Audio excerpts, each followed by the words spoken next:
Morning. Radiation measurements, radiation readings. There's two very archaic units of radiation measurement.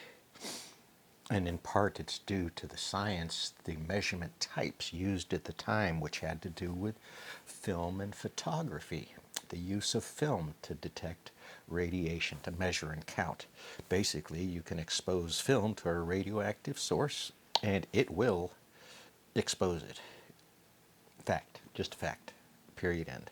So, knowing that, and film was available, black and white at the time, some very precise film was developed in order to make these measurements more precise. It was part of the feedback mechanisms for film, besides taking naked pictures, which was the other big deal with photography that helped it survive and thrive. So, two units of measurement, the Becquerel and the Curie.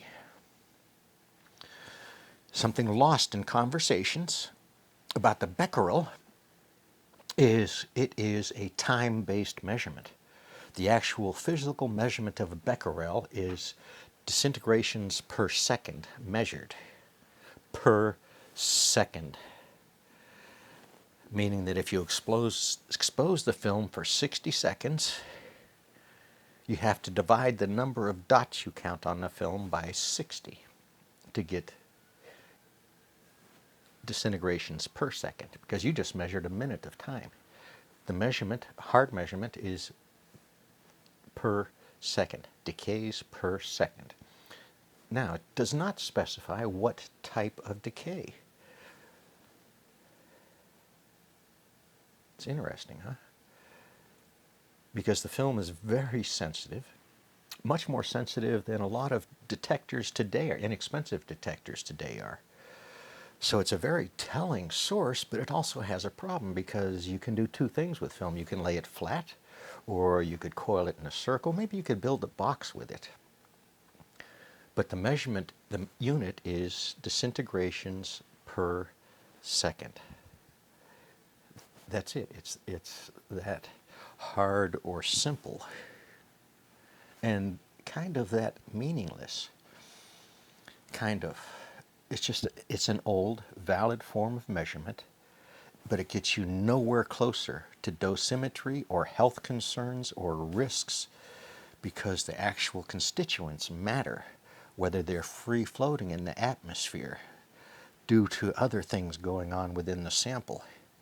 So alpha emitters, beta emitters, or even gamma could be also in the air, being just slightly blasted apart and loose off of the sample that you're looking at.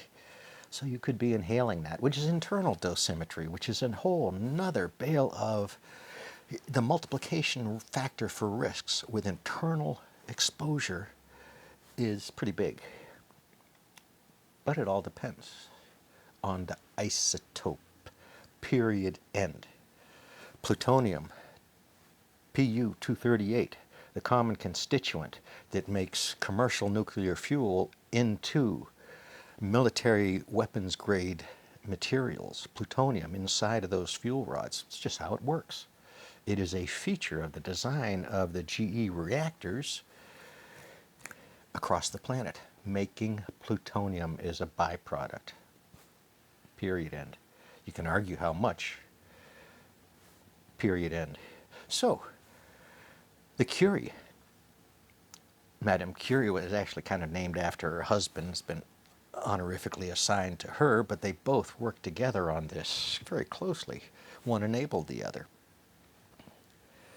That measurement is in disintegrations per cubic centimeter. Centimeter? You can go double check me on that one. But so it's actually, the other one's a flat. It's a piece of plastic film laying on a table. Maybe it's wrapped into a tube, so it covers the source. But the Curie is disintegrations per a volume. So it is a different measurement. the two are related. One can be used to calculate the other if you know some of the basic details of the measurement. But that's as simple as hard as they are. Honestly, they tell you nothing. If you have more sensitive film, you will find more hits, more little specks on your film after exposure because of the film type and details. This has been tested. This has been wrung through the science of 40, 50, almost 100 years ago in some segments of this conversation. So very old, very archaic units of measurement. One is disintegrations per second.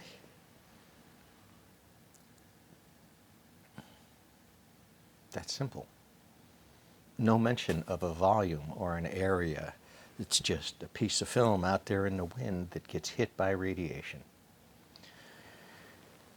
Now that cubic, the Madame Curie, or the Curie, which is a cube measurement, right?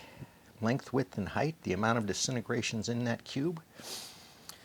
Okay, you have a source. It is a discrete hard source. You know that it is where all the radiation's coming from. As you walk closer to it with your film, guess what? More counts, higher counts. But they're accurate because those are the counts you're getting at that distance. Very valid measurement, very undeterminate measurement also. That's just confusing. Throw the Curie in there. A volume, right? Length, width, and height. A square of measurement. If that square doesn't include the source, it's going to have a much different measurement. Picture a little block of measurement material sitting next to you. How much sunlight does it see? Put that block inside the sun. It's gone. It didn't work. But you can put a theoretical block inside that sun and learn something else. So that little Madame Curie cube, if that radioactive source is inside that cube, is much different than if that cube is 10 feet away from that source. The harm is exponential too. Little details in these finite measurements.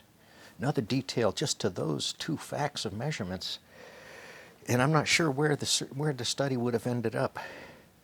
Our chief sciences group in the United States said after Fukushima, we need to reconcile these measurements because they're confusing. They caused harm in the response to the Fukushima disaster. They caused harm in the response to the TMI disaster. They caused harm in the response to Chernobyl because people could not speak the same language. Numbers had to be converted. They had to be understood. Is this actually, or is it some Becquerel we're reading from someone who had no idea how to expose the film properly? This is just the tip of the iceberg on radiation measurements and the challenges. I took you back 100 years to days when we used film.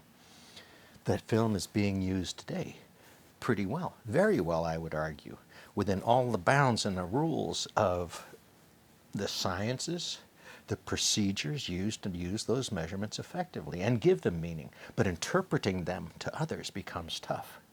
How do you get dosimetry from something that you haven't identified other than you know it's there?